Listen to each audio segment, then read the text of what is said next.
Hi, and welcome to the Daily Sun's Week in Review. I'm Corey SHAPIRO. And I'm Amy Cho.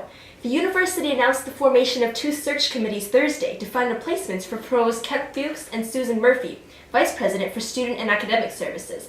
Fuchs left Cornell last week to become president of the University of Florida in January, and Murphy will retire from her position in July. President-elect Elizabeth Garrett will be chairing the Provost Search Committee, and Catherine Bohr, Dean of the College of Agriculture and Life Sciences, will chair the committee to find Murphy's replacement. Members of Students for Justice in Palestine held a rally on Hope Plaza Wednesday, criticizing Cornell's tax ties with the TECHNION Israel Institute of Technology. In addition, banners, including one on the crane at Klarman Hall construction site, were placed around campus, calling for the university to sever its ties with the TECHNION. Several bystanders commented on the timing of the event. It came one day after 5 innocent people, including 3 Americans, were killed in Jerusalem's synagogue by Palestinian terrorists. The university is finalizing plans for a complete renovation of UPSON Hall that will begin in June. The mechanical engineering building, which is almost 60 years old, will be made more energy efficient and will give more space to student project teams.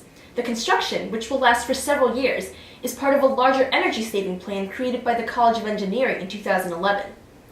After comedian Hannibal Buress canceled his scheduled show at Cornell last week due to filming conflicts for a new Seth Rogen movie, John Mulaney stepped in with a performance on Tuesday. Mulaney, who is a stand-up comedian and former SNL writer, now stars as a fictionalized version of himself in the new sitcom Mulaney, for which he was also a creator. Sun's arts editor, Caitlin Tiffany, said that Mulaney's set started off a bit shaky, but that opener Stephen Smith's racial and political jokes are what got the Bailey crowd laughing the most.